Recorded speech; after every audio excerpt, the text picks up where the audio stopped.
na, bro. Boy.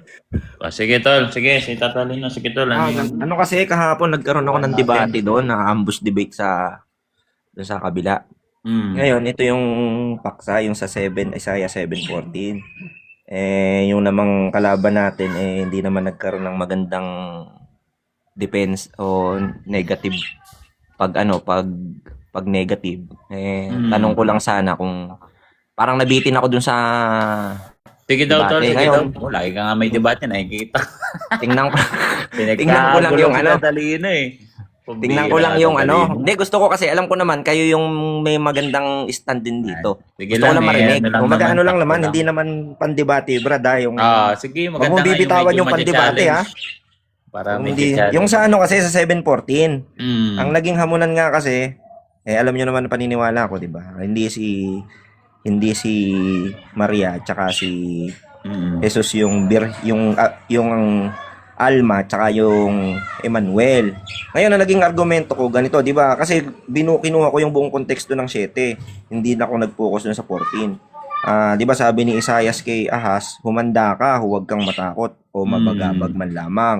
Nagbabalak ng masama sa iyo ang Syria at yung Israel kasi yung Northern Kingdom kumampi na sa Syria yung mga kapatid nila kasi wala na yung namumuno doon hindi na anak ni David kasi pinatay siya ni ano ni Remalias yung anak ni Ah. si Paka si Peka kaya ang namumuno doon kapitan na lang na kapitan na pumatay doon sa anak ni David. Hmm. Ngayon kumampi na sila doon sa Syria and then yung panahon kasi ni Ahaz 'di ba ano yan madilim yan yung sa Kronika 28 yung Jerusalem na lang yung last stand nila, yung kuta na lang ang tinatago kanila kasi Hmm. pinagtulong-tulungan sila ng Syria, Adumita, Pelisteo. Tapos sa isang araw na labanan, natalo sila 120,000 yung namatay, di ba? Tapos yung ano kasi dito, pangako, huwag kang matakot, lulusubin ng Jerusalem. Ngayon, isisilang ang ito na ngayon sa 14, ang pangako ng Diyos kay Ahaz isisilang ang isang lalaki ng dalagang babae. Batang Hmm. babae. Dalagang babae, yung which is Alma nga. Ngayon, kung sa history kasi, brother boy, ang isa kong naging argumento rito sa history kasi, si Hezekiah, yung anak ni Ahaz, and then si Yes, Abijah yung yes, nanay yes, niya, yes.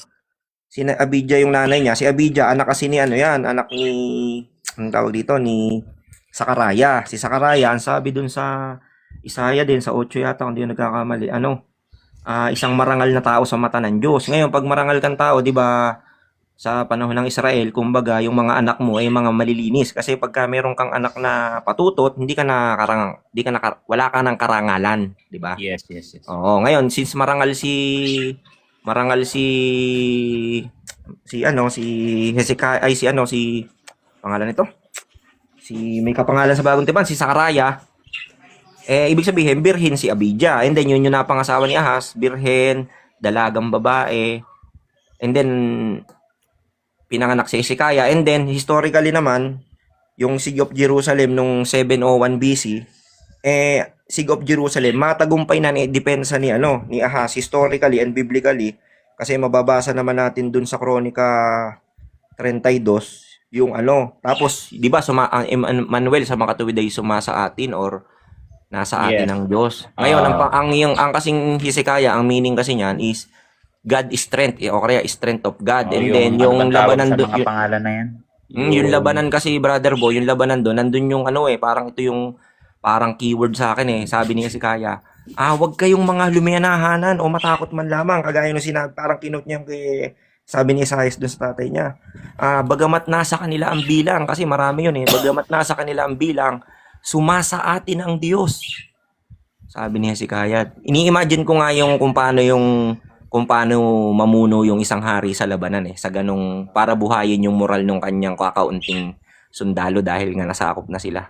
And then matagumpay nilang napag kasi 'di ba tinulungan sila ng anghel 180,000 agad yung pinatay sa isang iglap ng anghel. And then parang natakot na yung mga na low moral na yung mga kalaban nila.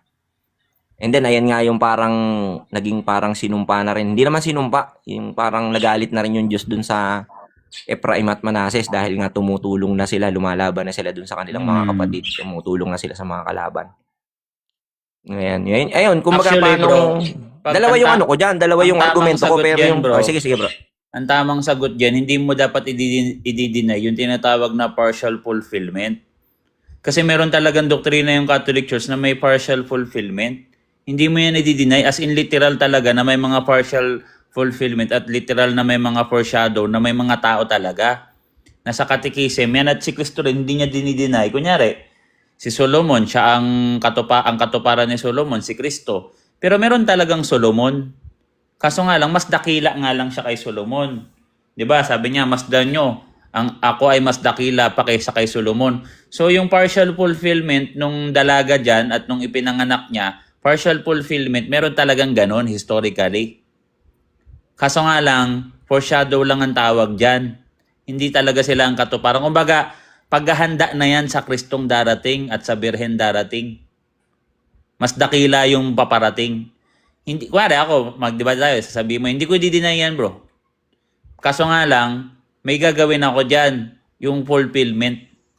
Sasabihin ko, partial lang yan na pangyayari, pero ang fulfillment, si Jesus Christ sa Santa Maria. Kunyari, partially, si David, ang magpapatayo ng yung anak niya, si Solomon. So nagpatayo naman talaga ng templo si Solomon Kaso nga lang, mas dakila si Kristo kasi ang tinayo ni Jesus Christ, yung kanyang katawan. Tatayo niya sa 3 araw lang. Gets mo, nakita mo? O kunyari, meron talagang yung si Abraham, tapos iaalay niya talagang literal si Isaac. Di ba literal yun? Papatayin niya talaga yun Gagawin niya talagang parang tupa yun na papatayin. Literal yun. Nangyari talaga yun. Andyan talaga yan. Pero it doesn't mean na kontra yan pag meron ng fulfillment.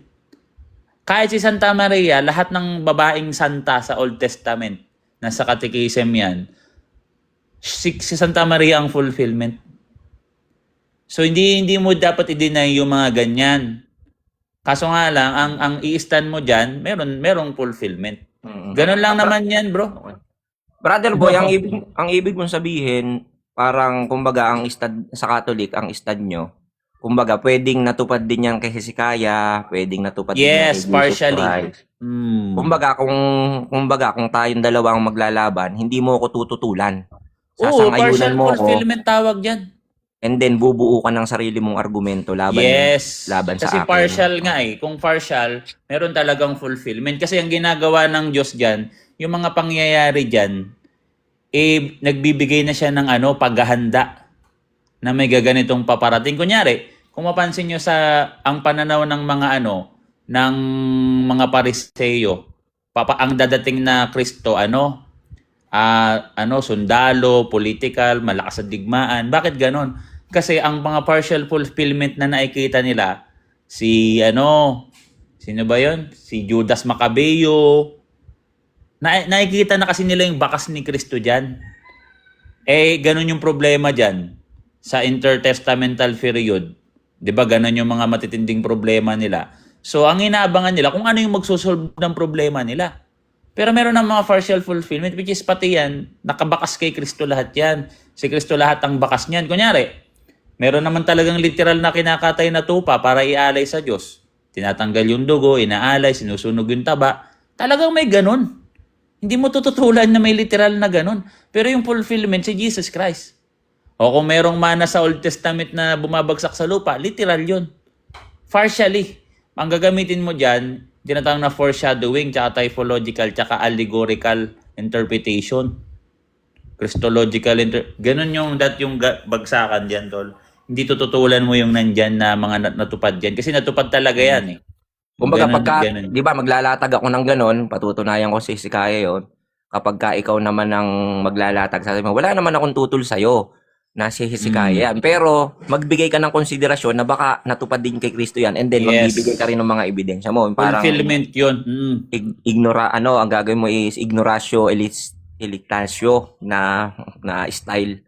Kumbaga hindi mo pa sisinungalingan yung sa akin, and then parang babaligtarin mo sitwasyon na parang kailangan kong pasinungalingan yung sa'yo. Parang ganun ang gagawin mong style. Partially. Sasabihin ko, yes, natupad yan. Partial lang. Hindi iyan yung fulfillment ng buong propesiya. And then parang, halimbawa, ganun. may nababanggit na hinahandang kordero, yung korderong malinis, o pinakamagandang kordero para ihandog. Hindi. Meron talagang kordero, hinahandog. Pero Yes. si Kristo, tinatawag din kordero. Yung kordero, pwedeng Mas dakila. literal, pero pwedeng si Kristo din yun. Parang ganun ang argument. Mas dakila yan. Mas Okay, sige, dakila brother yung- boy. Salamat. Ganun dapat, ganun yan. Ganyan, para wala kang malinis yung lahat. Kasi Immediate totoo, context yun, Uncle, no? Immediate. Kaya sila natatalo kasi nga pilit nilang sinasalubong, pilit nilang pinasisinungalingan yung inilalatag ko.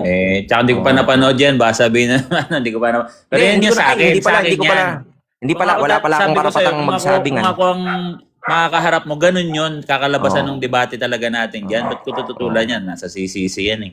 Nasa mga aklat yan. Sabi nga niya, Saka ako ang katuparan. historical eh. Ang hirap kasing tutulan ng historical eh. Partial Biro mo yun eh. Kailangan may matutupad partial eh. Kumbaga ano yan eh. Pahapyaw yan na natutupad talaga. Actually, Pero Uncle, literal na nangyari. Literal talaga na nangyari. Kaso, meron darating na mas better. No? Yes. Na mas better. mas better pa talaga yan. Kasi hindi lang yung berhen dyan, yes. Kasi uso naman talaga yung berhen doon. Kaya nga sabi, pag hindi ka berhen dyan, labas patotot ka Ngayon agad kasi, dyan. ang birhen kasi sa panahon natin, rare na, rare. Rare na kasi yung berhen ngayon. Mm. Dati, yung berhen dyan, kasi pag binasa kasi okay lang ang berhen. Correct naman yon. Actually, magkasama na yan. Kung tignan mo yung alma sa Hebrew, bata, considered as virgin. Matik yun. Kasi dalaga. Pag sinabi kasing dalaga, walang asawa. Pag sinabing wife, ay may asawa na yun. Paano Ngayon kasi, mo Uncle, consider na ngayon dalaga kasi, yun? Uncle, ngayon Virgin kasi pa rin kahit ano pag eh. ano. Ngayon kasi pag sinabing dalaga, hindi na kailangan Hindi mo masabi kung virgin yan. Basta dalaga. Hindi mo masabi. Sa dalaga, ibig sabihin, unmarried. Sa panahon na yan, bro, yung term na yan, parang general siya sa isang babae kung anong merong babae doon. So pag sinabing dalaga, walang asawa, considered virgin. Pag sinabing virgin, dalaga. Sa panahon Pwede ngayon siyang kahit dalaga, walang... magpalitan ng meaning. Nag-share sila ng meaning sa isa't isa. Alam mo yung Panahon ganon? yan, Uncle, kahit dalaga, hindi mo na sure kung virgin pa, hindi na. Eh bro, salamat. Ano pala, i-correct ko yung sinabi ko kanina, hindi pala ako nanalo, kaya pala sila nahihirapan. Kasi wala naman sa karapatan kong magsabing nanalo o natalo ako sa debate. Madamay ako sa mga away. Hindi naman ako ang judge dun eh. Ang judge dun yung mga nakikinig eh. Okay, sige, salamat bro. Maganda. Sige, salamat bro. Alis din ako eh. Sige, tal. Sige, salamat. Sige. Yung Eden nga, katuparan ni Santa Maria yan eh. Tapos sinabi sa Katikisim, lahat ng banal na babae sa Old Testament, lahat katuparan, anino lang yan ni Santa Maria, paghahanda yan na mayroong babaeng darating. Ilahat mo yan. Ultimo yung dalawang nanay ni Solomon. Si Santa Maria lang katuparan yan, magkaibang karakter yan. Yung isa mayaman, yung isa alipin. Yung isa reyna, di ba? Pansin nyo, dalawa nanay ni Solomon. Yung isa reyna, yung umampon sa kanya. Yung isa naman, alipin. Si Santa Maria yun parehas, ang katuparan. Pero merong literal. Alam mo, alis mo yan dyan. Ay, dyan talaga yan eh. Mahirap kontrahin yan. Mahirapan ka dyan. Eh, paano pagbasahan ka pa ng ano yan? Oh, mga rabay. Ay, lalo yari ka dyan, di ba? Oh, meron siyang susuporta sa kanya. Gagawin mo, sakyan mo yan. O pag sakay mo dyan, maglatag ka rin ng sayo. Ito yung dakila. Doon mahirapan yung kausap mo niya kasi hindi mo na kailangan tutulan yung sa kanya eh. Papang gagawin mo, gagamitin mo yung argument niya para lumakas yung argument mo. Tapos ang lalabas niyan, saya ngayon ang maghahabol sa'yo. Paano mo pamalian yan? Eh di ikaw na ngayon ang dedepensa. Eh mas masarap dumipensa sa sa ganyan, di ba? So, ayun guys, may bago ba tayong dito? Bisita?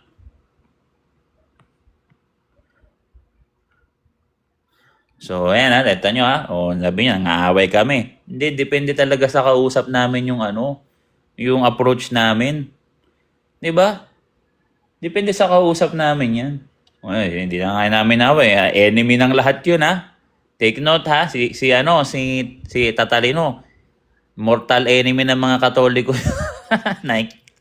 Nakikita ko eh. Yung sinabi ko kahapon, yung sa character niya. Oo. kaya natin- maganda yun. Ano tol? De, mamaya na yan. Secret plan natin yan eh. Huwag natin ni-reveal yan sa sa tao. Pero actually, ginamit ko yun. Nakita mo na yung ginamit ko yung character doon. Yung salitang character. Memorial ng character. Kasi yun yung point doon eh. Anong i-memorial? Kasi sabi nung ibang palusot doon, name lang daw yon. Sa totoo lang yung name nga, kahit name, tagilid nga sila kasi wala naman fulfillment doon. Ngayon, ang gagawin lang nila dyan, pupunta yan sa symbolical. Kaso, hindi ako papayag na symbolical dyan kasi ang linaw ng pagkakakonstruct doon sa verse, sa mga templo, sa mga pader. Tapos promise yun, isang alaala. Ang immediate context nun, hindi na malulungkot yung mga eunuchs kahit wala silang anak kasi bibigyan sila ng alaala. Paano maging apocalyptic yun? 'Di ba? So literal talaga yung pangako na yun. Ngayon, anong klaseng memorial? Pag tinignan mo dun sa Isaiah 56 verse 5, character yung memorial ng kanyang character. Oh. Ang pangbus ko diyan yung sinabi mo sa akin tol, yung yung sa Holocaust, 'di ba? Meron silang memorial doon ng Holocaust. Ano ba yung term na ginamit doon? Yad Yung Vashem. ha? Yad Vashem mismo. O yung Yad Vashem, nakita ko yun eh. Puro picture yun eh, no? Nasa mga pader. Ganon nila naunawaan yun. Ibig sabihin. Ito si ang daming nagre-request, nagdadalawang isip po. Bumababa ulit. Ito, nag-request. Ito si si Angel. Guys, open kayo ng topic guys. Mag-open lang kayo ng question. Uncle Wala Boy, pa usapan. question. Share tayo. Sige tol, Uncle Boy. share tayo. Oy, Uncle Boy, may tanong ako. Nadaanan ano mo yan? na rin ba yung The Good Shepherd na statue yata yun? Na-find nung around parang 200 200 AD. Oo, parang gano'n. The Good Nakita ko Shepherd. yung paintings dun sa mga sa mga kuweba, parang kuweba-kuweba na lugar na ba Pero tawag doon? yung statue, parang Catacombs ba meron yun? na yata rin statue rin sa Good Shepherd. May statue na ba doon? 200? Yun nga, i-double check ko pa nga yun eh. Nakita ko si paintings eh. Paintings yung The Good Shepherd. Oo, nakita ko yung paintings ng The Good Shepherd. Sige tol, sige Uncle Clement. Pasok. Awesome. Thank you. Salvation. So, Sige water daw. baptism saves. Protestant versus Catholic. Water baptism saves. Kasi sa Protestant, lang siya eh. Parang invocation, yung pagsumpa. Sa atin nga, ultimo yung magdasal ka lang, salvific na yun eh. Diba? Sa kanila kasi, once saved, always saved. Pag natanggap mo na yung salvation, package na yon hanggang makapunta ka na ng langit nun. Sa atin kasi progressive. Anytime kasi, hindi kasi once saved, always saved. Anytime, pwede kang mawala sa grasya. Ikaw yung lalabas sa grasya. Pero yung grasya, mananatili doon. Mananatili siya kung babalik ka doon sa grasya or sa pagtanggap ng pagmamahal ng Diyos. Kasi yung grasya kasi yun yung pagtanggap mo sa pagmamahal niya eh. Paano kung isara mo yung pinto mo para hindi siya tanggapin? Yun yung problema. So sa atin lahat salvific. So syempre yung water baptism, pag binasa mo letra por letra talaga yan eh. Pag nilalatag ko kagad yan yung hindi ko na nilalatag yung John 4, John 3:5, 6, John 3:5. Ang nilalatag ko na 1 Peter 3:21. 1 Peter 3:21. Kaligtasan. Anong klaseng kaligtasan? Sasabihin nila laman. Hindi laman. Paghingi sa Diyos ng malinis na budhi. Spiritual. Letra por letra yan eh. Ito naman talaga yung binibigay ng church eh. Secondary to eh. Sa katekism. Yung una dyan, John 3:5. Ngayon sasabihin nila, ayan yung faith alone. Kasi babaguhin ka ng Diyos. Pag binago ka ng Diyos, ayun na yun. Hindi daw yan connected sa Hindi daw yan mismo per se yung baptism. Parang yan, pagbabago. Kasama yun, regeneration. Pero pagiging righteous mo sa Diyos, yun lang naman yan eh. Ngayon, Pag tinignan natin ito, makapag ano talaga, save. Tingnan nyo ha. 1 Peter 3. Kalinaw na ito guys. Oh. 1 Peter 3:21. Ano ang subject? Yung head noun. At ang bautismo. Ay head noun yan ha. Oh. Na siyang kalarawan nito ang nagliligtas. Ayan oh. Andito yung salitang bautismo. Andito yung ito yung kaligtasan. Nagliligtas kailan? Old Testament, New Testament. Nagliligtas sa inyo ngayon. O New Testament. Hindi sa pag-aalis ng karumihan ng laman. Ibig sabihin, hindi pang laman na kaligtasan. Hindi para ka naligo, no? Kundi bilang paghiling sa Diyos ng isang malinis na budhi sa pamamagitan ng muling pagkabuhay ni Hesukristo. Hindi nakakapagligtas nga yung bautismo. Di ba? Tapos pag narinig ng Okay. Protestant, Kaya muling pagkabuhay, kasi nga di ba nasadlak nga tayo sa original sin. yes. So, ibinalik uli sa atin, kaya tayo naging kasi bagong Adan ngayon si Jesus Christ. Yes. New creation, regeneration, connected lahat yan. Sabat, Yes. pagtutuli. Connected lahat sa Catholic Church yan. Lahat, oo. Ang nangyayari kasi, kung nakakasakailangan pa sa kaligtasan yan, bakit gumagawa pa kayo ng, ibig sabihin, kailangan ng gawa ng tao? Yung bautismo, gawa ni Kristo yan, tatag ni Kristo yan. Tapos sabihin mo, gawa ng, kasi pag sinabing gawa ng tao, hindi inutos ni Kristo. Hindi inutos ni Kristo yung baptism. Pagtawag nga ng Diyos yan, bautismo sa atin. Paano mo ihiwalay kay Kristo yan? Yung bautismo, kanino kami ikakasal? Sa katikism, nuptial bath. Nuptial bath, ibig sabihin, yan yung ritual na maliligo kapag ikaw ay kinakasal. Yung paunang kasalan, yung betrothal. Pero hindi yan, siyempre wala naman na sa atin na paunang kasal. Sa custom ng mga Jew yan. Ngayon, hindi pa kayo magsasama ng asawa mo, pero sa paningin ng batas, legal na kayo mag-asawa. Pero kailangan, habang nawala pa yung asawa mo, ginagawa pa yung matitirhan nyo, mapanatili mong birhen yung sarili mo. Kaya ang ating modelo, sino? Si Santa Maria. 2 Corinthians 11 verse 1 to 3. Connected talaga lahat yan. As in, lahat ng doktrina natin, parang chain. Walang kokontra sa isa't isa. Puro yan magsusuporta. Kesyo meron talaga tayong segment, pero once na inaral mo yung isa, obligado mong aralin lahat yan. Aray mo. Magiging ganyan duktong-duktong talaga yan. Kaya By the way, problema, ito si Uncle Boy, sa mga born again, naniniwala silang they just born again, pero hindi sila naniniwala sa original sin. Paano Ewan sila ko. paano sila naging born again? Alam ko may naniniwala sila sa original sin, kaso nga lang, hindi ko alam Yung kung iba, nawawala yung original Oo. sin pagka ano. Kasi sa original sin, hindi tayo righteous sa paningin ng Diyos. Kaya nga namamatay yung sanggol May kasalanan. May kasalanan, original sin, kasalanang mana. Paano pag matanda ka na, meron ka pang concupiscence?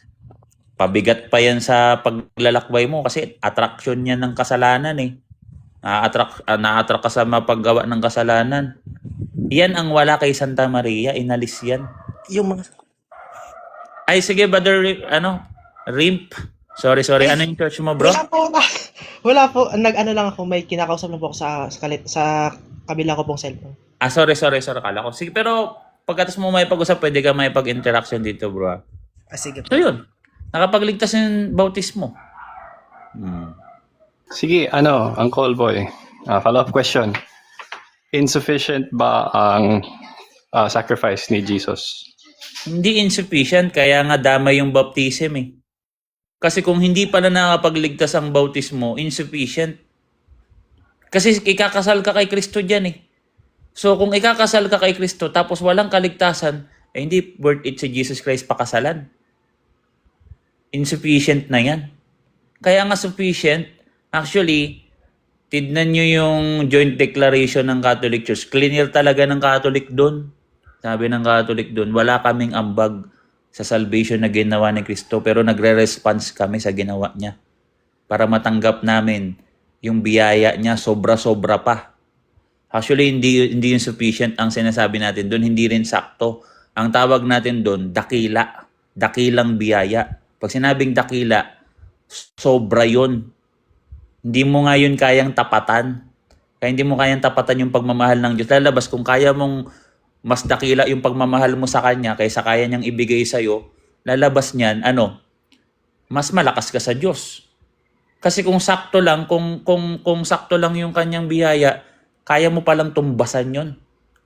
Kaya ko palang tumbasan yung pagmamahal na binigay mo sa akin, kaya kong tapatan yan. Hindi mo kayang tapatan yun, never mo matatapatan yun.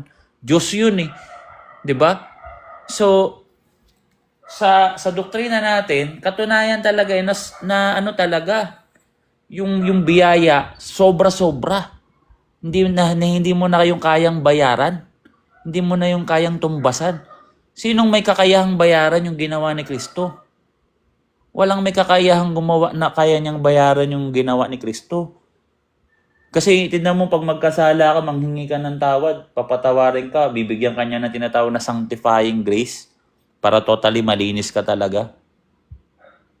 Yung sa purgatory, yung purifying grace, isa pa sa nagpapahiwatig na sobra-sobra eh. Kasi pagkatapos mong mamatay, marumi ka pa rin, may purifying pa. Talaga sobra-sobra yung biyaya. Sa kanila naman kasi, para masabi na para hindi na hindi insufficient yung nila, yung grace ni Jesus Christ, kailangan declaration yung kapatawaran. Na parang, sige, pinatawad na kita, declaration. Ayun na, dineclare ko na pinatawad na kita.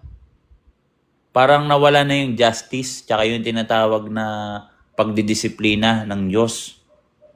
Nawala na yon. Parang lahat ng gagawin mo, pati sa future, pinatawad na lahat. Hindi naman ganun ang batayan ng biyaya kung kulang o sakto o sobra. Na kailangan, hindi ko pa ginagawa, bayad na. Ganun ba yung argument para masabi na hindi kulang ang dugo ni Kristo?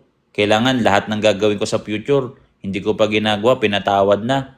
Ibig sabihin, yung utos ni Jesus Christ na repent, isang beses mo lang gagawin yon, hindi na ako magre-repent sa mga susunod kong kasalanan kasi napatawad na yun, ba't ako mag-repent? Papunta dun yung logic eh. Ayokong i-strawman yung paniniwala nila. Kaso papunta talaga dun yung logic. Pupunta talaga sa ganong sitwasyon. Ito, Uncle Boy. John 3:5.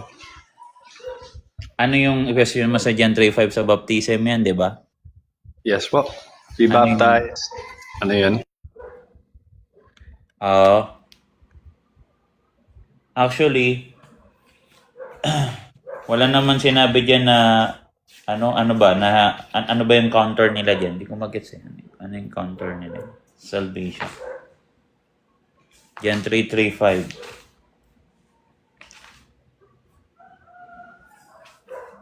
Parang sa kanila nga kulang eh. Bakit? Kasi kailangan matanda na bago bautismuhan. Ini-invalid nila. So walang grace para sa bata. Yun. Kulang talaga. Dapat para sa lahat ng tao, tapos bawal yung bata. Kung ako niyan, ganyan mga strawman ako, kulang. Kahit sinasabi nyo na hindi kulang, para sa akin kulang kasi yung logic ganito. Walang bautismo sa sanggol. Tapos, bakit kulang? Kulang din yung argument. Wala ring Bible verse na bawal bautismo niya sanggol. Di ba? Tapos, kahit marumi ka, kulang yung paglilinis na ginawa sa ni Kristo kasi deep inside, pinatawad ka pang labas lang. Parang kinuberan ka lang daw ng dugo, sabi ni Tete Lestay. Pero yung sa loob, marumi. Maganda sa panglabas, yung loob wasak eh. Bakit? Yung dumi ng kasalanan mo, paano mo hindi mo pa walang satisfaction? 'Di ba? Walang justice system na na kunyari yung paano yung mga ginawan mo ng kasalanan? Ano na 'yon? Hindi naman nangangahulugan na hindi dapat patawarin yon. Kung humingi ng tao, dapat patawarin. Pero yung, yung justice, kailangan pairalin pa rin yun. 'Di ba? Kasi unfair talaga. Napaka-unfair talaga ng dating, no?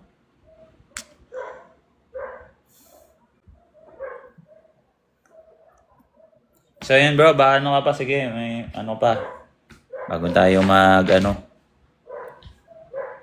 Si Nemo, tanong ng tanong sa baba, yun naman umakyat, kala mo naman naawayin. Nag-a-advise lang kami dito na pag makipag-argument kayo, wag nyo naman gawing low budget yung live.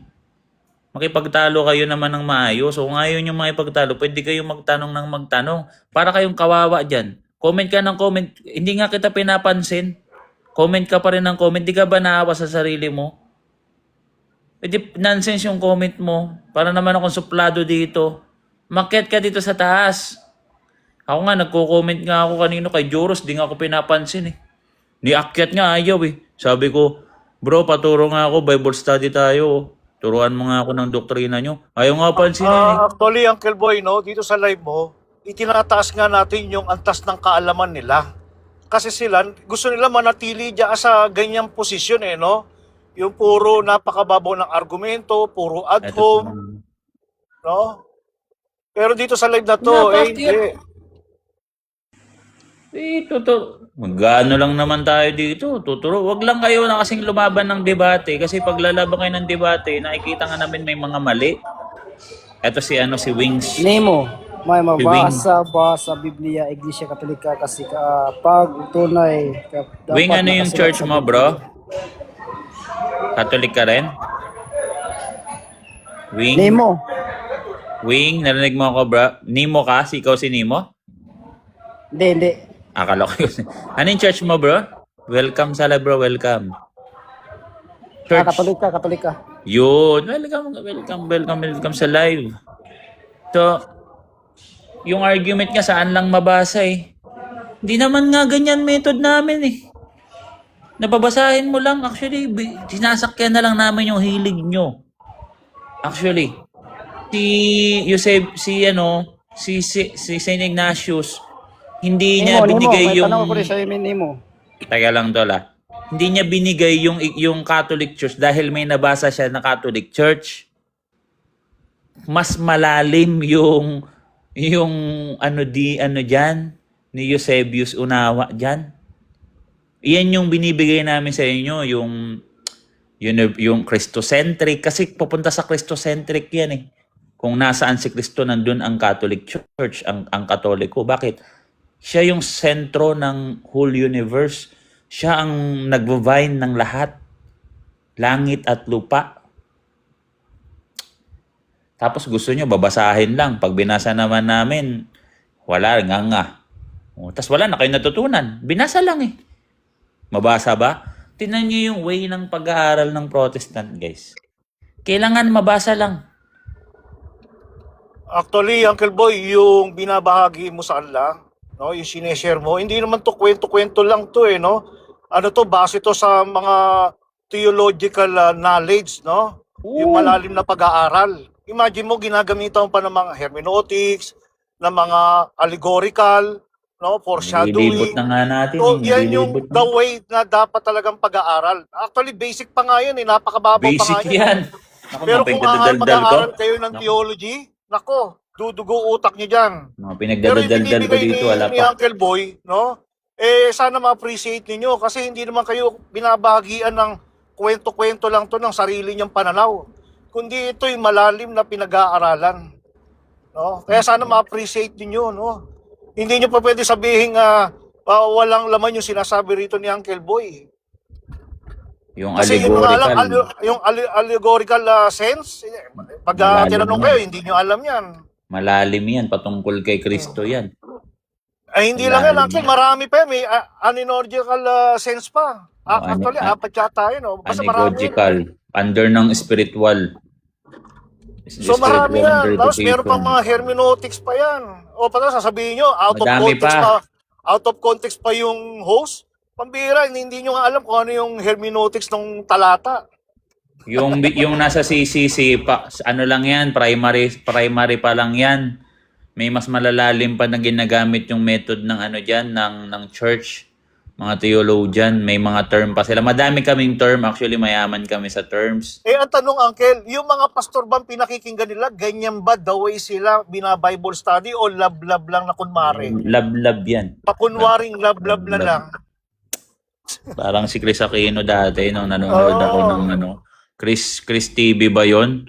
Wala pang internet, may mahina pa internet, no choice, nanonood na akong TV. Sige, lab. Kaya Naalala ko napapalad tuloy si yung mga Chris Aquino. nakikinig na protestante rito, Uncle, no? Iniimbitahan mo sila, pinaakyat mo, binubuksan mo yung pintuan mo para matuto sila. Hindi para gawin silang mangmang. No, ang ganda ng ng offer mo sa kanila. Naawa kasi ako kay Nemo. Kanina pa comment ng comment. Hindi ko nga pinapansin. Sabi ko kasi umakyat. Para kasi nagmumukha naman akong suplado dito. Sabi ko umakyat ka Nemo, huwag kang mag-comment. Comment pa rin. Ang sitwasyon ngayon, may katoliko na mga katoliko na nandito na willing na sa inyo makipag-usap ng maayos at logical. Ang lumalabas dito, kayo pala tong mga low budget.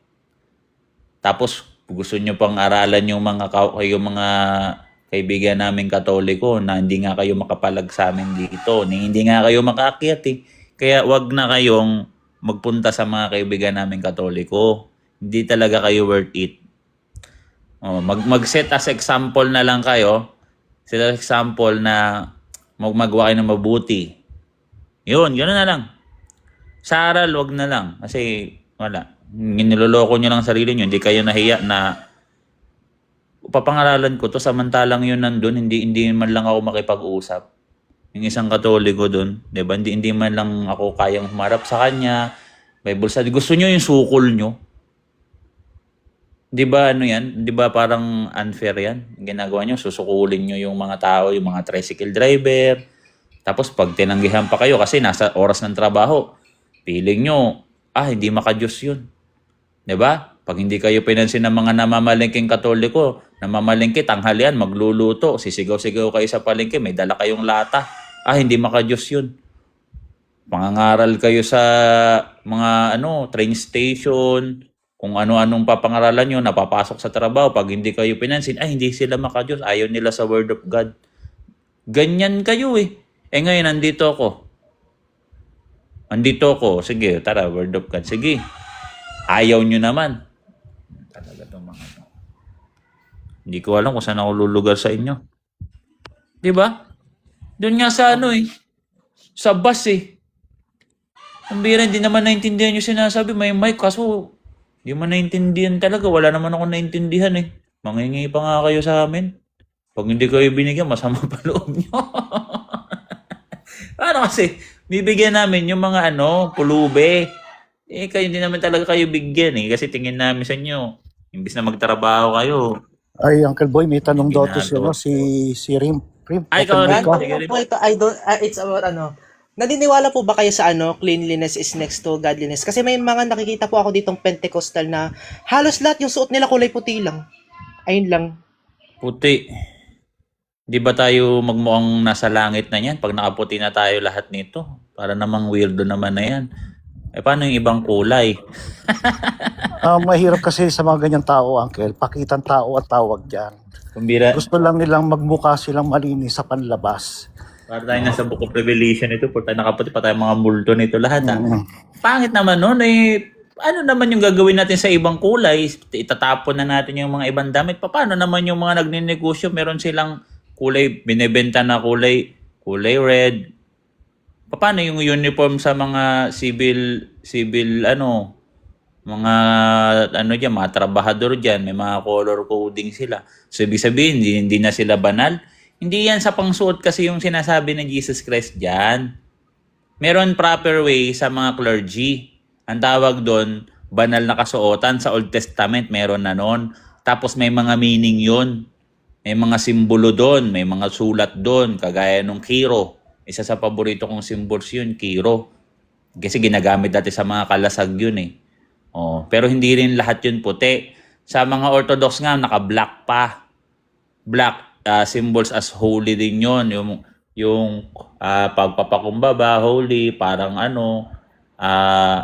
yung hindi makamundo, mga ganyan-ganyan, no? Pero yung mag-OA tayo dito, magpuputi tayo lagi, lahat. Paano tayo nito? Ma-out of this world na tayo dito. Yung maging kulto na tayo, kakaiba na tayo dito. Pangit naman nun. No? Yung UPSI pa nga eh, yung United Pentecostal Church International, bawal silang sumayaw. Bawal sumayaw. Ba't bawal sumayaw? Bakit? Kahit sa school, kahit sa bahay? Bawal o hindi? Opo, kapag yung classmate ko, yung kaibigan ko na ganyan yung religion niya, kapag may sayaw na performance tas Ayaw parang niya? Papa-special na lang siya, oo. Ngayon ko lang narinig yan, bro. Bawal sumayaw. Ano ba naman yan? Ewan ko, tol. Walang ganyan, tol. Sayaw. Gusto niyo sumayaw kayo pag marunong kayo. Pag di kayo marunong, patayang Indian. Yung mga Indian, mga sayaw dance step ng Indian nga. Gagaling nga sumayaw. Nagtatumbling pa nga eh. Hindi sila pwede sa Pentecost no pag ganun. Pero totoo, seryoso. So, ito po yung main topic po natin. Ang main topic po ng Catholic Church, yun po yung babala na sinasabi po namin dito sa banner na ang pag-alis po sa Catholic Church ay paglayo po or pagtalikod kay Kristo. Yan po ay charity at a warning. Lalo po sa mga kaibigan naming Katoliko na nagbabalak umalis. Warning po namin yan. Concerned po kami sa mga kapatid naming Catholic. Yun po. For me, I'm against with that po. Kasi, Pwede tayo it's magdebate kung gusto mo. Against ka? akala ko debate po to, sorry. Discussion lang siguro, ewan ko kung ano. Hindi. Ano ito? Doctrine lang. Wag po kayong mag-against kasi magiging debate yan. Papunta yan sa informal na parang debate or argument. Pwede kayo magtanong kung which is yes, alam namin na disagree kayo. Gets ko na. Parang Q&A lang siya. Pero Yes, it's not, Q&A. Kasi it's not debate. kung gusto mo ng debate, pwede naman. Okay lang naman. Kasi yung debate sa amin kasi, sister, hindi namin siya nakikita as evil. Yung debate. Oo, wag lang yung wala ng kabuluhan. Na walang kabuluhan ba? Yung nonsense. Parang nonsense yung iba yung debate. Kunyari, magtatalo sila sa politics. Pag tinanong ko naman, alam mo ba itong, nababantayan mo ba yung bawat galaw For ng real. kandidato mo? Nababantayan mo yan, 24 oras. Tama ba? Sigurado ka na mabait yan. Uncle Boy, yung debate clear lang nga sa kanila, no? It's a exchange of knowledge. Ngayon, kung ikaw magpapahayag, normal lang natatanungin ka para matindan natin kung may katotohanan ba yung nilalatag mo. Ganun ka rin naman sa kabila, no? Kaya Uncle Boy, pwede mong i-scrutinize o magtanong ayon sa pinahayag niya. So, healthy discussion pa rin. Which is kami na lang yung taya. Gusto nyo, kami yung tanungin nyo, kami yung maglalatag, kami tatanungin nyo. Ngayon, kung gusto nyo mag-against, walang problema. Sige, debate. Debate. Hindi away. Kasi ang nangyari kasi yung debate, sa mga ibang Pilipino, katumbas siya ng away. Bakit nagtuturo sa mga university ng debate? Nagtuturo sila maging sangganon? Hindi. Sinasanay tayo na mamuhay sa tamang pangangatwiran para hindi tayo mabudol, ma-scam. Baka mamaya, scammer pala ako, mali-mali pala pinagsasabi ko. Binibigyan namin kayo ng chance. Or tama naman pala ako, at least maturuan ko kayo. Yung mga ganon, sister, nakita mo yung view namin, yung pananaw namin dito. Which is itong banner, ito po ay warning namin sa mga kaibigan namin, mga kapwa namin Katoliko. Sasabihin namin, wag silang umalis sa Catholic Church kasi tatalikod sila kay Kristo. Sasama ba yung loob nyo sa amin? Pag winarningan namin yung mga kapatid namin sa pananampalataya namin na marami nang umaalis sa amin dahil masama yun. Pag talikod yung kay Kristo, masama. Tingin nyo ba, masama kami? Nagkakalat ba kami ng lagim dito sa TikTok sa ginagawa namin sa mga kapatid namin na sasabihin namin, brother Bench, huwag kang aalis sa Katoliko pag talikod mo kay Kristo yan. Masama loob nyo doon? Sinong masama loob? Hindi, kawawa rin naman kasi yung mga Di ba? Parang hindi Wala naman naman yan, sigurong ano. mali din kasi it's your perspective naman kung Oo. anong religion yung pipiliin mo. And pare-pareho naman silang naniniwala Hindi- kay hindi God. naman pare-pareho. Yan nga yung mali sister. Yung ganyang kakaisipan, pare-parehas lang.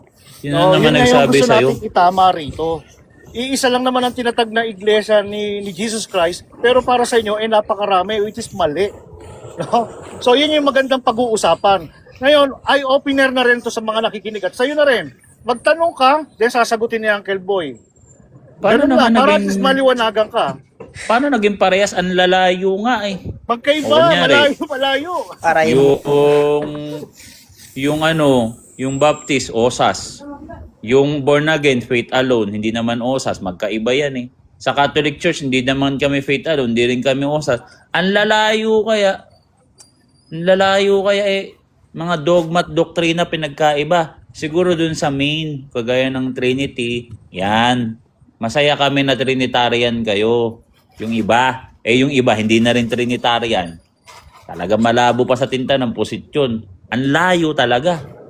Huwag tayong magpanggap na hindi tayo magkakaiba. Kasi yan ang realidad eh. Magkakaiba talaga tayo. Huwag tayong magpanggap. Di, pare-pares lang tayo. Kaibigan tayo. Pangit nun. Magpapanggap tayo na pare-parehas kahit magkakaiba. Pwede mo papaghaluin ng kaliwanagan at kadiliman ang kasinungalingan sa katwiran. Diba? Hindi pwedeng magkontra ang dalawang magkaiba tas magiging isang katotohanan. Hindi pwede magkontra ang kapwa katotohanan sa katotohanan.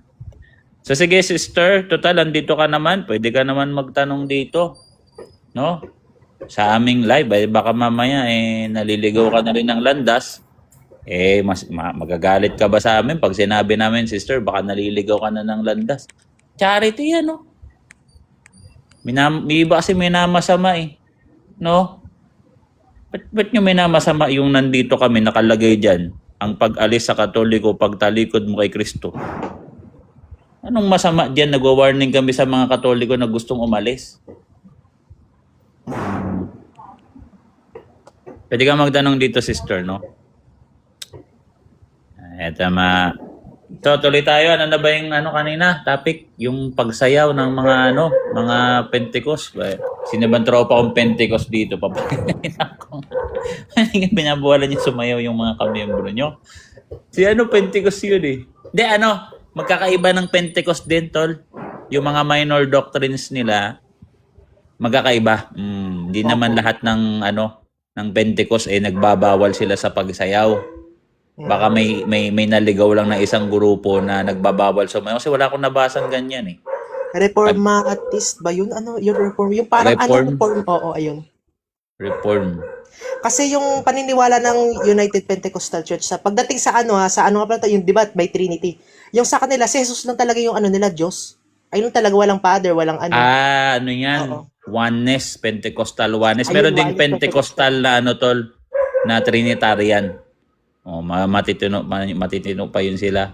Tapos, alam ko sa SDA, bawal sa kanila magkwintas yung lalaki. Ayan, alam ko yan. Nawiwirduhan nga rin ako eh. Sabi ko, ano yun? Ano yung bawal magkwintas? Diba? So, Uncle Boy, yung ba'y matatawag natin na iisa lang ba ang Diyos na kinikilala natin pag ganyan may iba-iba tayong tinatanggap na katuruan? Ano Diba? yan yung Diyos natin? Diyos ng kaguluhan yan. Pinag-aaway-aaway tayo. Ganon. Hindi. Nawala na si ate, Uncle Boy. Hindi kinaya. Baka yan. Siguro yung Diyos, at least malabo na sa paningin mo, sinamantala ng dyablo. Ito, maling paniniwala to para magkagulo-gulo, away-away tayo dito.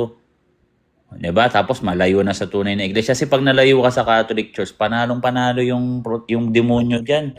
Una, Actually, wala ka Uncle Boy, ng diyan sacrament. dapat matakot ito mga protestante dahil ang demonyo talagang deception yan, no? Deceiver yan. Magaling mapanlinlang na yan.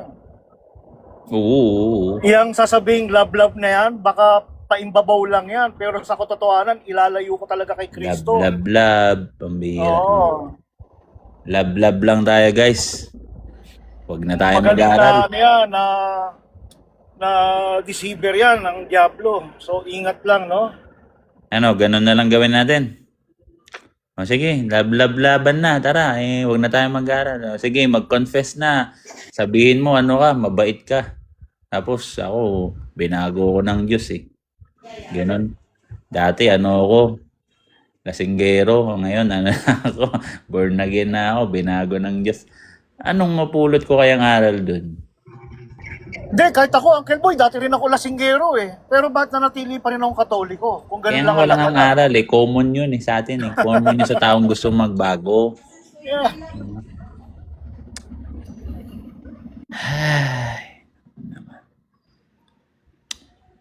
Tay, nako naman. At parang masama pa yung loob. Ano yung nasa banner nyo? Ano sa banner nyo?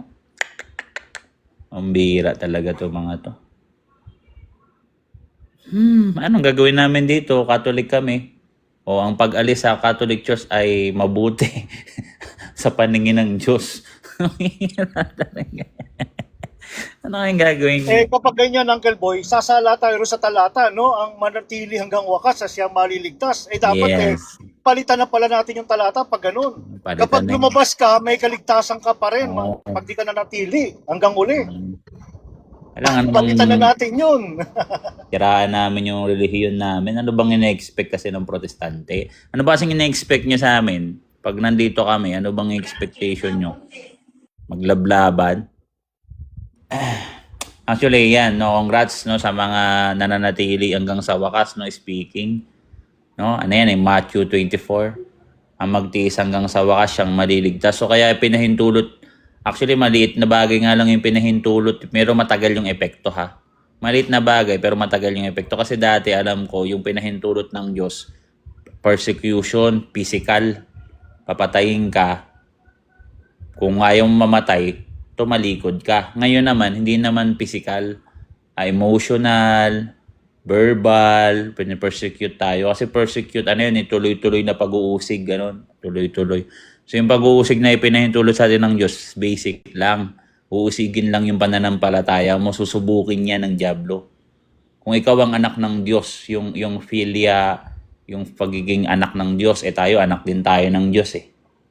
Adopted son of God tayo. So, yung mga nananatili na nakaranas ng verbal persecution, siguro ako rin nakaranas din ako niyan. No, yung mga iba naman nagbalik loob. Natalikod sila pero bumalik loob sila. So, congrats no kasi kayo yung mga nananatili hanggang ngayon. Na natutupad nyo yung sinasabi. Sino man manatili hanggang sa wakas siyang maliligtas, no? Para tayong yung mga sinaunang Kristiyano na pinapakain sa leon. Tayo, hindi naman tayo pinapakain sa leon. Kumbaga, maliit na bagay man lang itong pinapahintulot na Diyos. Sa paghihirap na... Kasi kasama yan sa problema problematic eh. Yung uusigin ka, sasabihin sa demonyo yung pananampalataya mo. Tapos halos lahat tayo, parang tayo pinag-iinitan. Lahat ng church sa atin nakatutok. Pinagkakaisahan tayo sa social media, tapos sila pa ito nagbabait-baitan. Hindi rin biro, di ba? Pero ang magtiis hanggang sa wakas siyang maliligtas. So, yun. Congrats sa mga nananatili hanggang ngayon, no? Si tatay nga kanina, no? So, yan. Matitag talaga kayo. Matitibay talaga tayo dito. Hindi tayo basta-basta. At kailangan maibalita natin sa mga ibang kasamahan natin na magtiis hanggang sa wakas siyang maliligtas. Magtiisin mo yan. Malit na bagay lang yung pinapatiis sa'yo ng Diyos eh. Mag-aaral ka lang naman eh. Paano ba? Punta pa tayo sa unang siglo, papakain ka sa leon, nalalaki ng leon eh. Susunugin ka ng buhay. Makikita mo yung iba, sinusunog na, pinapakain na, manlambot yung tuhod mo dun ha. Manlalambot tuhod mo dun. Pag nakita mo yung kapwa mo Kristiyano, pinapakain sa leon, pinapanood ng mga tao, kung di lumambot yung tuhod mo dun, talagang siguro baka tumalikod ka talaga dun, maging pagano ka na siguro dun. Diba? Sa atin, ito lang. Hindi nyo pa kayang dalhin. Diba? Kaya natin yan, no? So, yun. Ayun, no? Sabi ni Dave, yes, halos lahat. Catholic ang tinitira. Yan, no? Yan yung dinadanasan natin ngayon. Yan ang lalo. Kaya yan yung nakikita ko may magandang naidudulot. Kaya yan yung pinapahintulot ng Diyos na pag-uusig. Kasi kung ipapakain tayo sa leon, yung mga mangmang dyan, hindi talaga yan mamamatay. tatalikod talaga yan kung ipapakain mo sa leon yan. 'Di ba? Kasi yung mga walang alam yan eh. Yung iba dyan, may maliit lang. Ngayon, ang ipinahintulot ng Diyos, which is yung usigin yung pananampalataya natin. Ang gagawin mo ngayon, kailangan mo mag-aral. So parang hinihimok tayo ng Diyos na mag-aral tayo. Actually, yun talaga yung nangyayari guys, no? Tinutulak ka ng Diyos na mag-aral. Pag hindi ka nag-aral, malas mo. No? Mapupunta ka sa maring paniniwala. Kawawa ka. Kaya sabi mong in na in ka. Marami kang kaibigan. Nasa mainit kayong worship. Kawawa, mali paniniwala mo. Parang hindi mo kilala yung tunay na tatay. Para kang pinaampun sa ibang pamilya. Wala ka sa tunay na pamilya. Diba? So, may mga protestante na yan, inihimo tayo ng Diyos na mag-aral. Sige, pahintulot na yung mga protestante. Sige, yaan nyo na si Martin Luther magtatag yan. Para yung mga susunod na generation, mag-aral naman. Magkaroon sila ng pagpupursige mag-aral kasi uusigin sila niyan. Uusigin sila nila Martin Luther eh. Ng mga Lutheran, ng mga Calvinist, ng mga Baptist. O pag inuusig sila niyan, mag-aral yung mga tao. Ang tawag doon, Felix Culpa.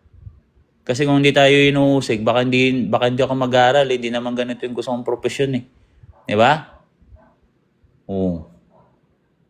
Nakita nyo? Wala akong hilig sa ganito.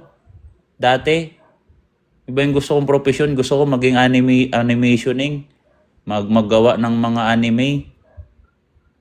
Oo, yun yung gusto kong profesyon eh. Kaso inuusig ako. Diba, inaano ko ng mga protestant, kung ano-anong dinanas ko dyan, no? Hanggang sa sukdulan na yung pinahintulot, nag-aral na ako, O, nakita ko dito ako nakalinya. O, yun. Diba, guys? So, yun, sa mga nananatili, no? Kasi, sa totoo, nakikita ko, ilan-ilan lang talaga tayo. Kasi yung iba dyan, hindi naman nagsisimba yan, eh. Hindi magsisimba yung iba dyan, eh. Hindi sila nagsisimba. Pag nahikayat sila, nakaranas nila ng pag-worship, dito ko nakilala si Kristo. Ganun pa. Dito ko nakilala si Kristo. Maganda dito, no? Ewan ko, no? Sabi dito, kapag kasi magbunga ang puno, kaya binabato, tama, no? Tama, bunga puno. Di mo nang babatuhin yung walang bunga. Tama yung analysis mo, Brother Dave, no? Ayos yun. Tayo talaga yung babatuhin. Kaya lang naman batuhin nila yung walang miyembro. Hindi kawawa naman yan. Kunyari, papangaralan nila, puro MCGI huhugutin nila. Ilang piraso lang yan. Pag hati-hatian pa nila, kawawa yan. Sa Catholic Church, ang daming bunga. Tapos madali lang kuhanin. Madali lang pitasin. Tayo, hindi tayo mapipitas. Tayo yung matitigas, di ba? Tayo yung matitibay, eh. So tayo yung matitibay, guys, no? Manatili lang kayo. At saka, Uncle, no? May talata rin, no? Na liligligin talaga ang puno, no? Yes, liligligin talaga tayo, guys. Liligligin talaga yan, no? Sino yung babagsak? Ako, yun ang yari tayo dyan. Manatili kayo sa pagkabit kay Kristo kasi delikado pag bumagsak. Kailangan nakakapit tayo. Ibig Kasi sabihin ng hinahayaan liligligin, kasama yan yung bubulihin ka, no? Yung ginagawa ng mga protestante, no, pagsasamantalaan yung kamangmangan ng mga Katoliko, no? Kaya ang katapat niyan, kung tayo yung mangmang sa katuruan, mag-aral tayo, huwag tayo maging tamad. Oo, aral tayo eh. Yun naman talaga eh. Actually, hindi ko pinangarap to eh. Yan, gusto ko maging animationing kasi bata pa lang ako, may ligaw sa anime. Tapos nag-create ako ng ibang anime sa utak ko na gusto ko na rin gawing siyang mag-manifestation siya. Gusto kong ipapanood. Ganyan talaga yung pangarap ko, high school pa eh. Napunta ako dito dahil sa mga protestante na yan. Kasi kung wala sila, wala ako dito. Dito pala ako ngayon. Nandito pala ako. Nakakatulong ako sa mga dito na ako. Diba? So, yun guys. Congrats sa atin, no? Kawatin naman nyo sila. Tingnan nyo sila. Pag nakaharap sila sa atin, wala ba? Silang ingot-ingot, di ba? Para silang kawawa eh. Hindi naawa ako diyan sa mga yan. Ay, Uncle James Paul, Paano mo nasabi? Akyat ka dito, brother, Sanart. Brother James, medyo mag-alargar lang, bro. Yan, salamat. Nakit ka dito, bro. Lahat ng sinasabi ko, experience namin yan, bro. Lahat kami nakaka-relate niyan, bro. Oh, yes, biblical po yan, Brother Sanart. Ayan, akit ka rito, Sanart, para mas lalo mo maintindihan, no? Kasi pag nandiyan ka sa baba, wala, hindi mo maintindihan yan. Totoo naman Sinong babatuhin nyo? Sinong babatuhin nyo? Ay INC, kukunti na nga lang yan sila. Sinong paborito nyong pangaralan? Sige nga. Debatihin kayo ng mga INC. MCJ, didebatihin kayo yan. Kapwa nyo born again, kapwa nyo ba, didebatihin niyo kayo. Sino pangaralan nyo? Yung basic, level 1. Mga Katoliko di nagsisimba dami, oh. Ako, pahirapan ko pa sarili ko. Doon ako sa mga Katolikong mangmang. Turuan ko ng Bible yan. Tapos, mag-ikapo yan sila sa akin. Di jackpot, di ba? Oh, ikaw, akyat ka ba dito? Tuturuan mo ba kami? Di ba hindi mo kami tuturuan? Sanar ka, aminin mo. Sinong papangaralan mo? Ako, si Boy Letra o yung mga tambay sa kanto? Sige, aminin mo sa sarili mo yan. Di ba, pangaralan mo yung mga doon? Yung mga kawawang nagtatrabaho doon, guguluhin nyo. Guguluhin nyo yung utak. Tapos pag hindi kayo pinagbigyan, sasabihin nyo, hindi maka-Diyos. Galing ha. O, ito kami oh. Kami nga gusto gusto ko nga namin makipag-aralan sa inyo. Ayaw nyo, comment kayo ng comment dyan.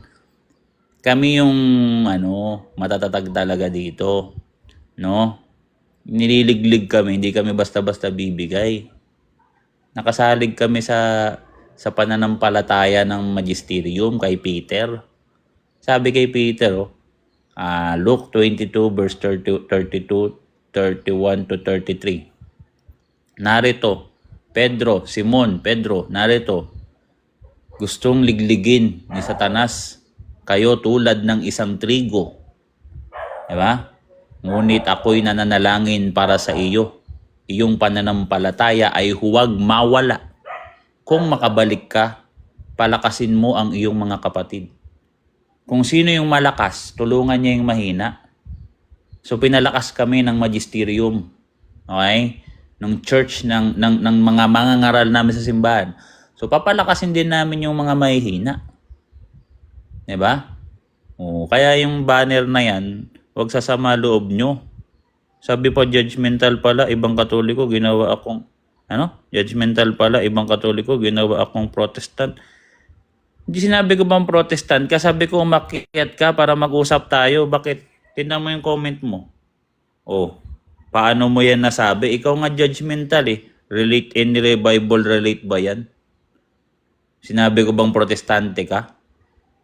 Guys, may sinabi ba Protestante? Sinabi ko, yung mga Protestante, kung Protestante ka, kunyari ako, Protestante ako. Kunyari ako ha, papangaralan ko yung mga yung mga walang alam. Ngayon, parang tunog Protestante ka, ayaw mo pakilala. Pangaralan mo ko, hindi yung papangaralan mo mga Tama naman yung sinabi ko Diba? Tsaka baka nagpapanggap ka lang, baka hindi ka nga Catholic. Uncle, ang tanong dito, kung hindi siya Protestante, di Catholic pala siya. Bakit ganun ang komento niya kung Catholic siya? Any Bible relates daw. Hindi. Di ba? Huwag kayo magpanggap. Actually, may blinak nga ako dito. Nagpapanggap na Katoliko eh. Ang pangit ng galawan ng ganun. Uncle, sabi ko nga kanina, mag-ingat tayo sa mga demonyo kasi magaling na deceiver yan. Magaling magpanggap ang demonyo.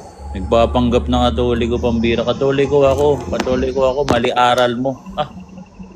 Black ko nga. Ipagtalo pa ako sa'yo. Bira ka. Ito si kasi ang pangit yan eh.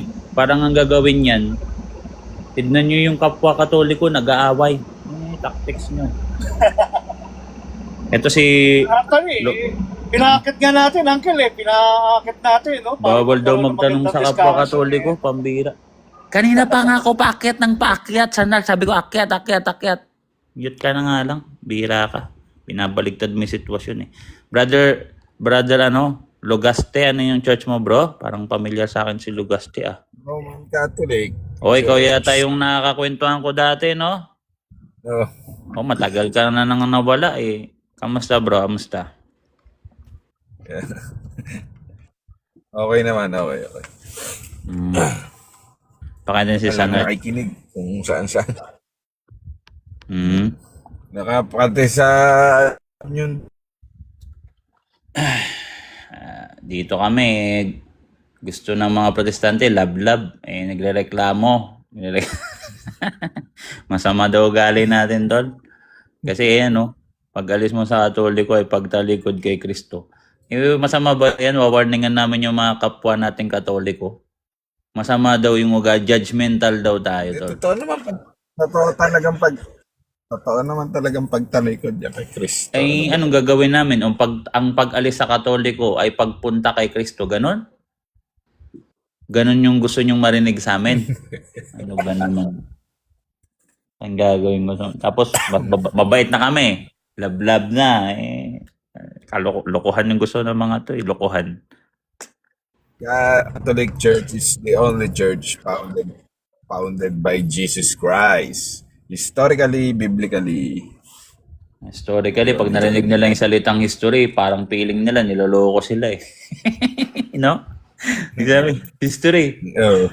Manluloko ka.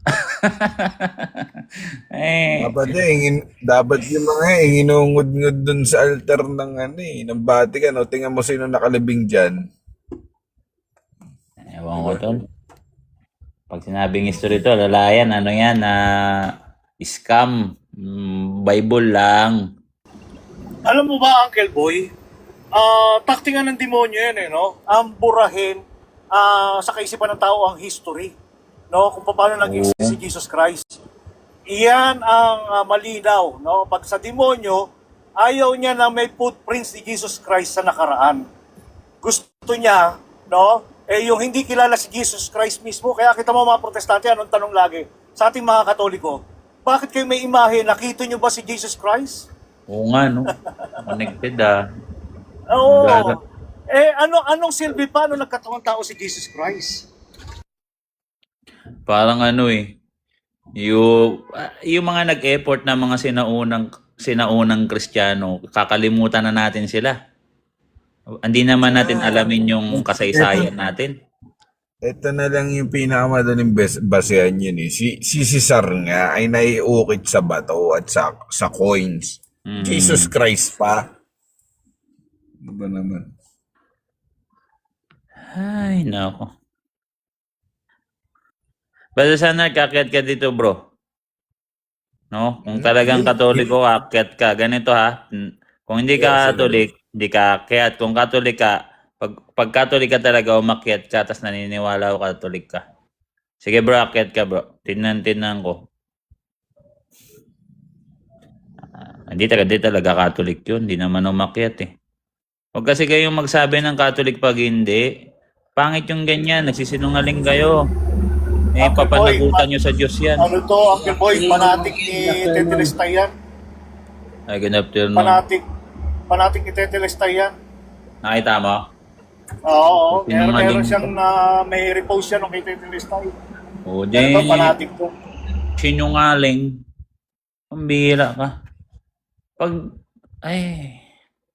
Sasabihin mo pang Katoliko, pang depensa mo pa talaga pagiging Katoliko mo ha. Ngayon, Katoliko ka na ngayon. Proud Catholic ka na. Nagagaling talaga itong mga inayupak. Natutuso talaga itong mga ting. Yan sila. No, basta tayo, dito tayo. Bahala sila. Kung gusto nila, punta na sa Tetelestay. Bahala sa buhay nyo. No? Tulungan na nga eh. Parang sinarado na nila yung pinto nila sa Catholic Church, no? Ala kayo. Shoutout tayo dito. Sa mga dahilan nila na pag lumabas tayo ng Biblia, hindi na tama. Hindi na sa Diyos yan. Ha? Bakit? Yung bang simbahan nyo, bakit may tupa?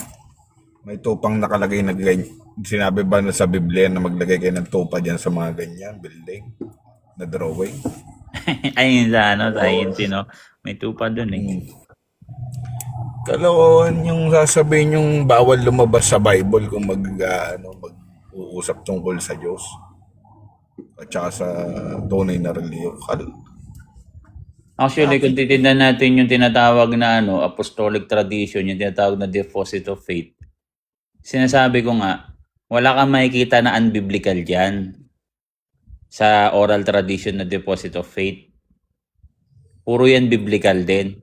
Ang sinasabi lang doon, yung source, hindi lang naman Bible. Tsaka, kunyari, hahanapan mo kasi ng Bible verse, kunyari, yung deposit of faith, canonical ng ng 73 books yan, deposit of faith yan, canon yan. Kailangan paniwalaan mo yan. Asan sa Bible yan, yung 73 books? Kahit 66 books na lang. Asan sa Bible, 66 books? Wala kang mababasang ganyan. Ni yung walang immediate context na nagsulat niyan. Ni nagpropesiya, wala niyan yan eh.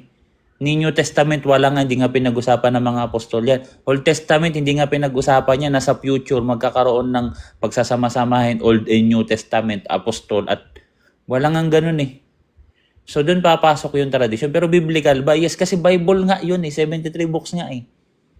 O, yan yung apostolic tradition. But apostolic tradition, New Testament, mga apostol. Ano yung pinangaral ng mga apostol? Old Testament, nangaral sila ng mga Old Testament din. So, apostolic tradition yan. Ang pinapangaral dati ng mga apostol, dala-dala nila, scripture ni Isaiah. Di ba yung eunuchs, nag-aaral ng aklat ni Prophet Isaiah? Sinabi ba ni Felipe? Oh, eunuchs, wag mo nang pag-aralan yung Old Testament. Old Testament yan eh. Doon ka mag-focus sa New Testament. Hindi. Tinuro niya yon, tinurungan niya matumuro. So doon papasok yung apostolic tradition na yung mga apostol, pinapaniwalaan nila yung Old Testament, sumulat sila ng New Testament, ipinasa sa susunod na generation. True verbal. Verbal yan eh. Diba? Saan galing, alam nga naman hindi inspired by apostolic faith yung pagkanon ng Bible. Sa dinami-daming scripture na nalikom na yan. So isa yan. Sa kailangan ng oral tradition, number 1 nga yan eh. Argument sa Actually, oral tradition. Uncle Boy, yan ang naging pamantayan, no, kung paano na-compile yan. Through tradition. No? Para masabi na legit itong scripture na to. Kasi napakaraming nagkalat na books eh. So, paano nila ma-identify yan? Doon sa tradisyon na ipasa sa kanila, natanggap nila by oral tradition. Kunyari, Immaculate Conception, yan, apostolic tradition yan. Yung mismong mga term, Immaculate Conception, ganito, yung pagbuo, hindi mo na yan halos matagpuan sa Biblia, pero hindi mo sasabihin wala sa Biblia. Ganyan lang. Actually, kahawig rin naman ang Bible alone yung sa atin eh.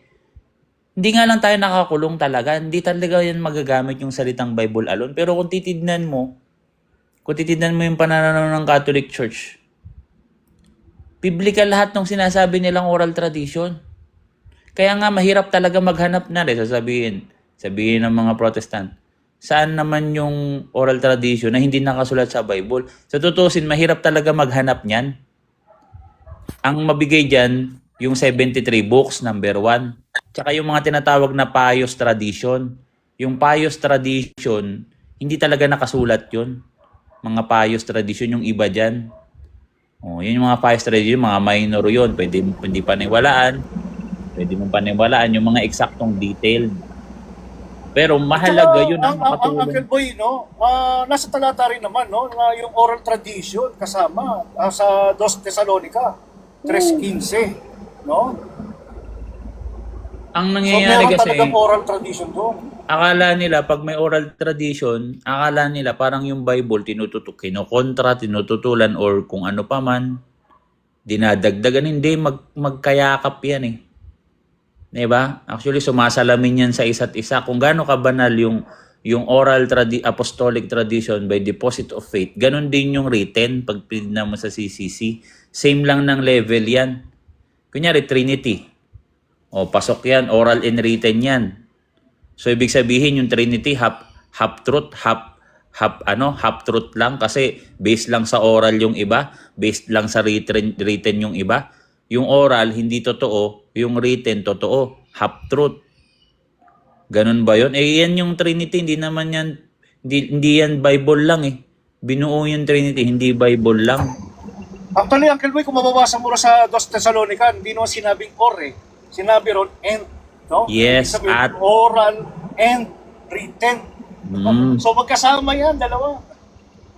Sa paninindigan ng mga councils, hindi nila sinasabi sa Biblia lang. Sinasabi nila sa otoridad ng mga apostol batay sa banal na kasulatan at sa sa sinabi ng mga apostol. O, ito si Nilo Butay. Brother Nilo Butay, akyat ka bro. Pag-usapan natin yung banal na rebulto. Bibili ka yan, banal na rebulto. Di nyo alam? O, wala, natakot to. Tingnan nyo, nag-comment lang. Nawala na. Ako hindi na ako magko-comment kung aalis din ako kaagad eh. Diba?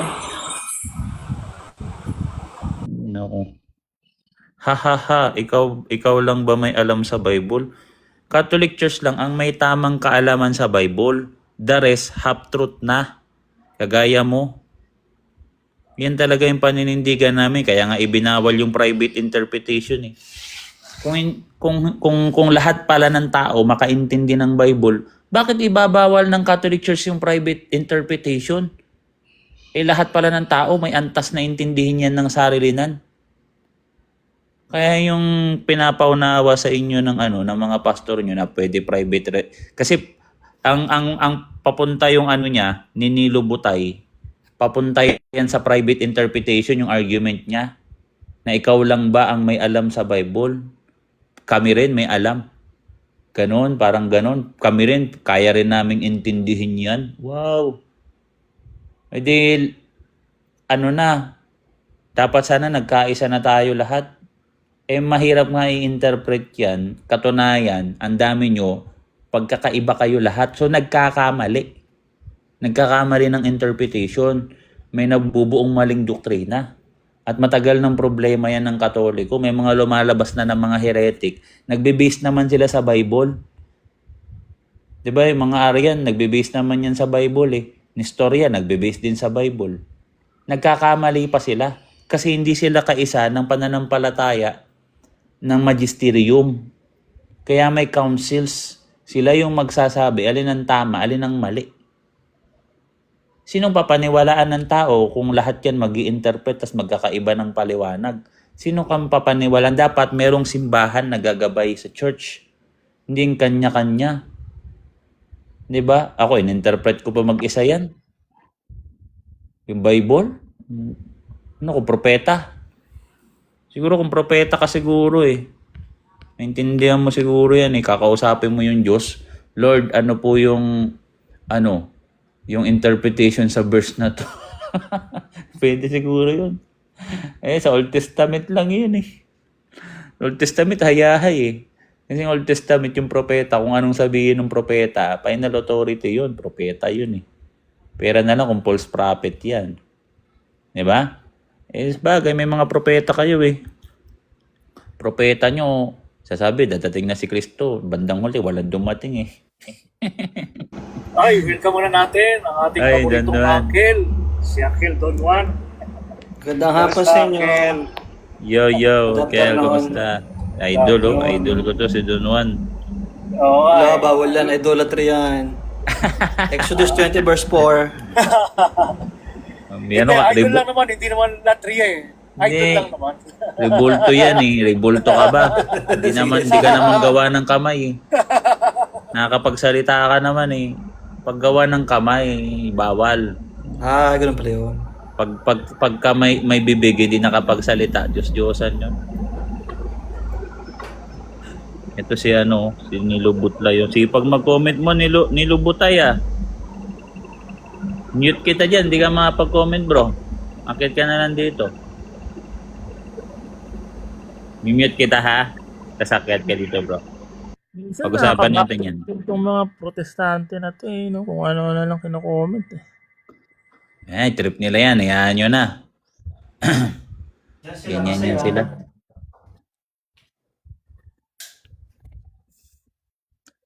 Ay, pag naging protestante tayo, siguro ang protestante ako, ganyan din ako niyan. I-comment din ako sa baba. Hindi ako makaakyat, natatakot ako umakyat, takot ako sa Katoliko. No? Deep inside, takot sila sa Catholic eh. Talaga, no? Kasi hindi naman makaakyat. Binibigyan naman ng paraan. Ini-invite ko pa. Tapos nakakasawa pa yung mga sinasabi nila tungkol sa Diyos-Diyosan daw, sumasamba daw sa bato. Nakakabado pa ulit-ulit na lang. Habang buhay na yan, hanggang Tingnan mo, after 50 years, pag buhay pa tayo, tingnan nyo. Diyos-Diyosan, hindi mawala yan. Hindi Uncle mawala, Boy. tagal na yan eh. Baka ang gusto nila para umakyat dito, bigyan natin sila ng juice, ng biskwit, no? Tsaka sabihin natin, love ka namin, ha, brother, Butlay. O, sendan na lang Bakit kita ka ng, rito? 10 Mag-Bible pesong study. coin. Ayan, mag-Bible study tayo rito, kapatid. Eh, bakit na? Bro, Ayan na akyat pala, ka na, sabi sa'yo, pinatagal. sabi ko sa'yo, Ano? love Pinatagal ka mo namin pa. dito, ayan. Hello. Ba't pinatagal mo pa, bro? Kanina Wala. pa ako invite na invite. Nakailang comment ka pa. Sagutin yung tanong ko. Sagutin yung tanong ko. Teka muna, magpakilala May ka nakalagay ba- muna. may nakalagay ba Relax sa map? lang, kalma Ayan na. lang. Kalma, relax. Ayan ha. Lima Relax. kayo ha. Ilang kayo? ha? Relax. Pakisagot Ako ang lang tanong ko. mag-isa, Pakisagot. relax. Relax, kalma. Ako na lang mag-isa, sige, kahit ako lang. Okay, relax. Kalma ba? Ba't Ano galit ka, sinasabi mo? bro? Ba't galit ka? Hindi ko ako maintindihan galit. bakit galit ka. Excited lang ako. Kalma Excited lang. ako. Hindi ako galit. Oh, sige, okay na. Huwag ka na ma-excite. Oh. Parang galit ka kasi, Oh. bro eh. Kalma Nakatawa lang. nga ako sa'yo eh. Kalma. Nakatawa ako sa inyo. Kalma. Ano ba? Kalmado to, boy. Relax. Relax. Chill. Okay, okay na. Huwag kang Salamat. umiyak. Sagutin mo Ano tanong yung ko. kalma lang muna. Chill lang. Kalmado to, boy. Oh, yan, kalmado. Ano yung church mo, bro? Hindi mo kailangan alamin kung ano church ko. Ano yung church mo, bro? Hindi mo kailangan sa tanong alamin. Kinakahiya mo yung tanong church sagutin mo? Ha? Born again ako. Kinakahiya mo? O ano? Born Anong again ako, masabi Christian ko? born again ako. Ayun, sus, Oh. sabihin din Ah, pala. tinan mo, oh, yan. Sa pananalita mo pala, kinakaya mo. Ginudge mo na agad ako. Ano ba Kal- naman? Wala kang masabi, ano? Wala kang masabi, Chill. wala kang masabi, ano? Huwag kang Chill umiyak. lang. Kalma lang muna. Huwag kang... Oh, Sag- sige, chill. Sige. Sige bro, Ah, ano sige. yung tanong mo bro? Tapos Oh, pag ano? sasagot na ako, papasagutin mo ako, ganito yung setup bro. Magbibigay ka ng question. Teka lang bro, kalma lang. Magbigay ka ng question, tapos sasagutin ko. Panay ka, kalma. Kalma Kanina ka lang. pa rin. Ano ba naman to? Huwag kang Chill. umiyak kasi. Hindi, direct to the point. Huwag kang magalit. Direct to the Huwag point. ka munang Dami mong magalit. haday. Hindi, Dami ayoko mong na hanas usapan. kasi. Huwag ka galit bro. Huwag kang Kalma. umiyak. Huwag kang umiyak. Hindi, huwag ka kasi umiyak. Ano ba, atakihin pa sa puso to eh. Anong puso Bro, to? kasi bro, kung naririnig mo lang yung boses mo bro, nangangatal. Oh? Nangangatal. Natatawa ka mo. Nangangatal bro. Natatawa. O yan o. O tignan mo. Ha?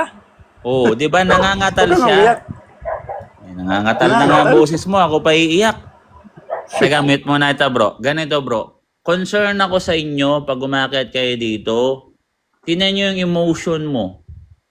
Tingnan mo, nangangatal ka. Daldal ka ng daldal. Hindi mo mapigilan yung sarili mo. Ang dami mong sinasabi. Sabi ko sa'yo, mag-create ka ng question, sasagutin ko. Pag sasagutin ko, tatahimik ka. Pag ikaw naman ang mag-question, tatahimik ako. Pero make sure, pag nag-form ka ng question, yung maayos para wala nang masyadong explanation. Pag ako pa mag-explain, nasasabihin ko, bro, yung question mo, mali eh. Bro, yung question mo, ganito, wala kami. Ganun, no? O sige bro, magsalita ka na. Kalma kasi bro, nangangatal nga yung boses mo. Hindi mo narinig yung boses mo bro? O sige na, mag-open ka na ng mic. Naku, matampuin pa rin to. Ito naman niya, para naman bata to. Na-mute lang, ayaw na mag-unmute, parang chicks. Ang bihira naman yan. Hindi. Alam mo yung... Natatawa ka sa... Alam mo yung mga nagiging Natatawa girlfriend kasi ko, ako bro? sa'yo. Ganyan. Ganyan. Sa totoosin lang. Ganyan. Matampuhin. Oh. Pag minute, ang tagal mag-unmute. Tapos, sige, magkwento ka muna. Papakinggan kita. Nangangatal ka na naman. Bro, pwede Boy, mo nakahiga naman ng ako, tubig. boy. Nangangatal ka na. Ano ko yun naman? Nangangatal nakahiga ka, ako, boses boy. mo. Nangakinakabahan. Huwag ka kasing Ano ba na yun sa'yo? Huwag ka kasing umiyak. Huwag ka kasing umiyak. Ano ba Ano naman? umiyak Ikaw ka nga kasi? nangangatal nga yung boses mo. Ah, Tinan mo, nanginginig oh. Pasensya. Hindi na tuloy Pasensya tayo ka na, matapos, nakahiga bro. ako. Mag-create ka na Hindi, ng question. umiyak ka kasi. Huwag ka kasing umiyak. Parang Magkwento babae ka muna, to. di ba? Mag-mute ka nga Magkwento ka muna. muna. Magkikwento ako, mag-mute ka ha. Sabi mo magkwento ako. Bro, yung mga dating naging girlfriend ko nung high school ako, ganyan. Ganyan sila, parang babae. Kailangan susuyuin pa. Kailangan papakalmahin pa. Kailangan magkakaroon muna ng konting love quarrel.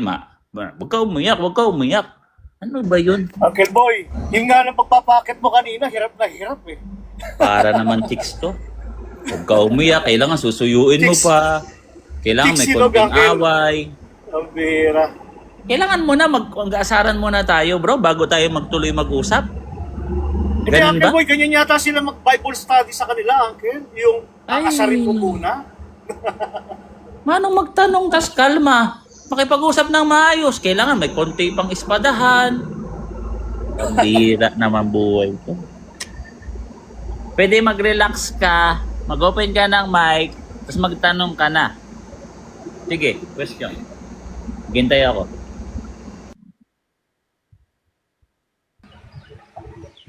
Sige. Bakit mo kasi sinasabi na nangangatal ako? Nakahiga nga ako. Hindi ba siya nangangatal? Ay, atay, sinabi Hindi, na may magtanong ka na nga. Panay pa, ano mo eh. Pagtanong ka na. May nakalagay. Para ka naman babaeng Para saan? iyak eh. Hindi. Huwag ka Ikaw, na umiyak para saan na. yun, San? Magtanong ka na kasi kami mga nakikinig na iirita na sa'yo eh. Para saan yung sign of the cross? Iyak mo eh. Okay, sige. Reset Para na natin. saan? Kalimutan. Kalimutan na natin Para yung saan yung- nakaraan. Magano ka na, magtanong Para ka saan na. yung sign of the Sige na. cross? Ayun, Oh, tanong Para mo na saan yan. yung sign of the cross? Sasagutin ko na. Para saan? May love quarrel pa Bakit? pambira Hindi. yun. Hindi, pakisagot nga. Para saan mo yung sign of the cross? Bakit? Sasagutin na. Pambira. Hindi pa nga hindi pa nga tapos. Sige Wag ka na na, hindi pa nga nga, tapos eh. Yan sinasabi ko. Magkakasama na nga kayo. Hindi pa nga tapos yung tanong eh. Hindi pa tapos. Sige, pagbigyan ka namin. Bigyan mo bro, baka matayin yan. Sige Ano na. Apat na kayo ha. Bakit pag kumakain o kung ano, bakit kailangan mag-sign of the cross? 4 daw tayo. 2 lang nagsalita si Detective tsaka ako ngayon. Bakit nagsisign of the cross? Kasi ang sign of the cross is an act of prayer. Pag binasa natin dito, letra por letra, pag tayo kakain, 1 Timothy 4:5. Namo, talata agad. Basahin natin. Letra por letra. 1 Timothy 4:4-5. Basahin natin. Simulan natin sa 3, sa 5. Sapagkat ang bawat nilalang ng Diyos ay mabuti at walang anumang dapat tanggihan kung tatanggapin ito na may pagpapasalamat sapagkat ito'y pinabanal sa pamamagitan ng salita ng Diyos at ng panalangin. Ano ba yung sign of the cross? Iyan ay salita ng Diyos na tinurong panalangin. Sa baptism nga, iyan nga yung babibigkasin mo eh. Magdadasal ka nga ng sign of the cross doon eh. Basahin natin ang bautismo, letra por letra. Mateo 28, talatang 19-20. Tingnan natin kung anong dadasalin ng pare para tayo babautismuhan. Kaya't sa paghayo ninyo, gawin niyong alagad ang lahat ng mga bansa. Bautismuhan niyo sila sa pangalan ng Ama, ng Anak, at ng Espiritu Santo. Ngayon, ano naman yung action doon? Pag tinignan niyo yan sa Luke dito, may action yan. Isang uri iyan ng pagbabasbas ni Kristo. Sa Luke 24 verse 50. Ganyan yung ginagawa sa simbahan bago tayo umalis ng misa pagtapos. Bago tayo matapos yung misa, may pagbabasbas yan ng sign of ng cross sa pangalan ng Ama at ng Anak at ng Espiritu Santo. Sabi dito sa verse 50, sabi dito, at tignan ninyo, ipinadala ko sa inyo ang pangako ng aking Ama, subalit mananatili ako sa lungsod hanggang sa mabihisan kayo ng kapangyarihan galing sa itaas. Kanyang inilabas sila hanggang sa tapat ng Bitanya. Ito yung last word eh. Teka muna bro, saglit lang. Sige, So, ang sige.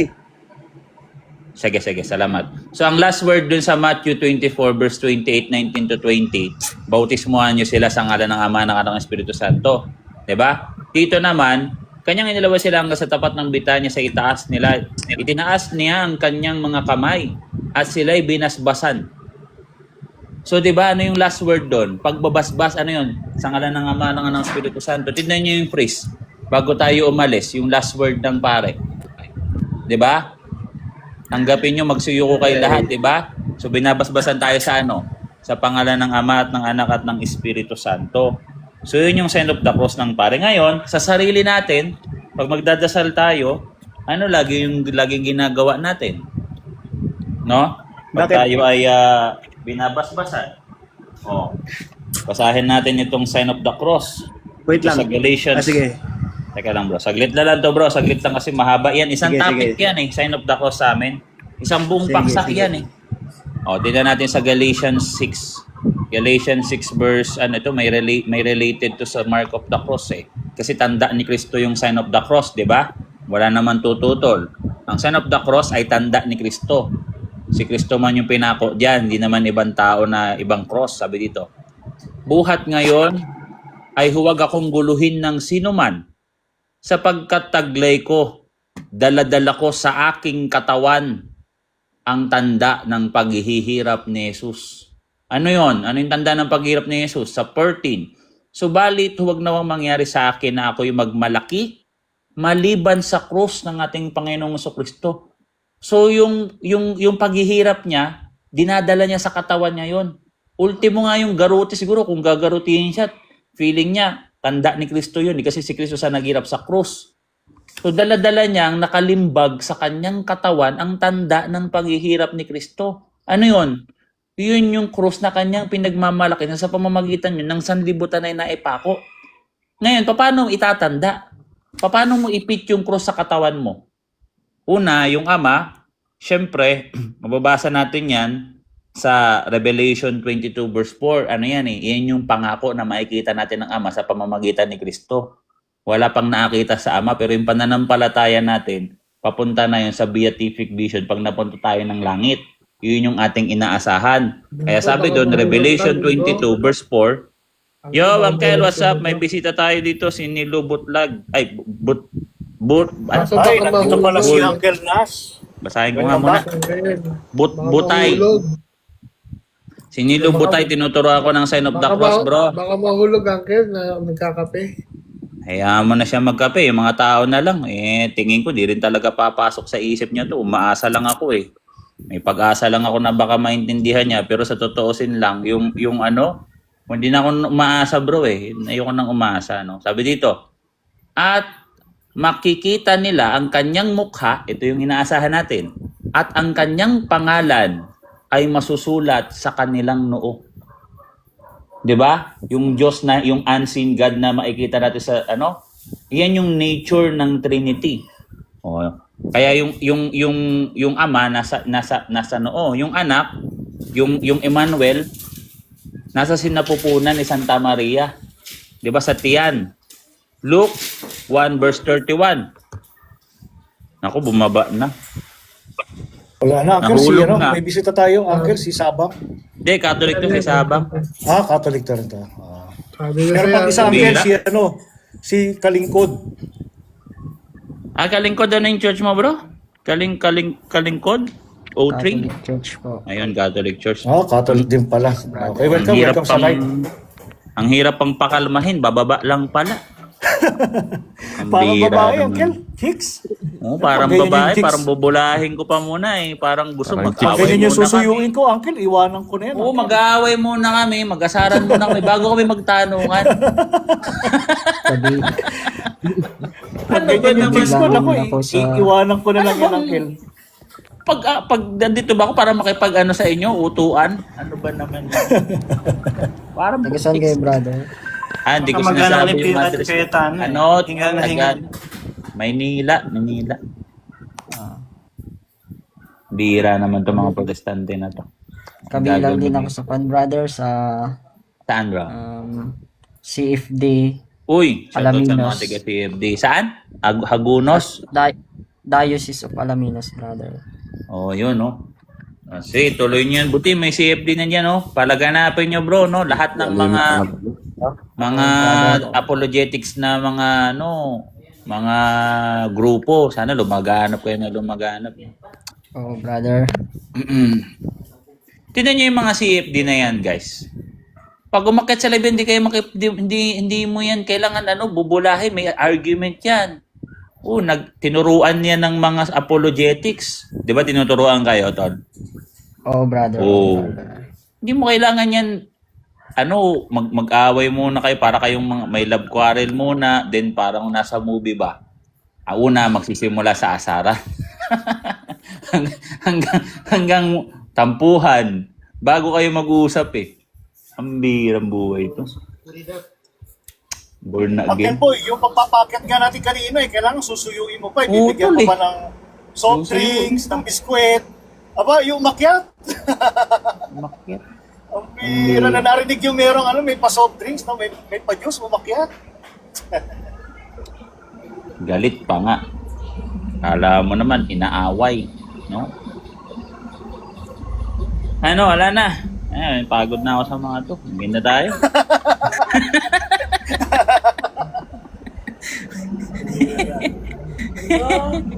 Ay. Pagod ako. Ututo ito mga to eh. Nakapagod ah. Pusa, si Inko, si Tatay. Isa ba rin sa uy? Hindi na natin ito si Sabang. Si Sabang ano to, ito yung si Tatay yata to si Tatay, no? Buti nga sa ibang live, payapa nga yung ibang mga nagle-lecture lang sila, no? Lecture lang, mga Catholic, puntahan mo, maikinig. Pag Protestante siguro, masakit ulo mo talaga eh. Dami pang pagdadaanan, mga parang adventures talaga yung ministry natin dito. Para sa si Super Mario dito eh. No? May mga obstacles pa, pambira na yan. Bago kayo mag-uusap, dahil pa mga obstacles. Pagka-briefing sa mga to, kakaiba. Pero buti naman, di naman ganyan yung mga pinsan kong born again. Okay naman sila. Kanina, ako yung duwang ko eh. Okay, normal naman. Kung ano siya dati nung Catholic siya, ganun pa rin naman siya. Wala naman nagbago. No? Hindi naman naging weirdo. Ito kasi mga fanatic to mga to eh. Mga dying hard kasi itong mga hindi ko maintindihan kasi itong mga to. Tara guys. Head na tayo. Uncle, mga uncle. Si Jay.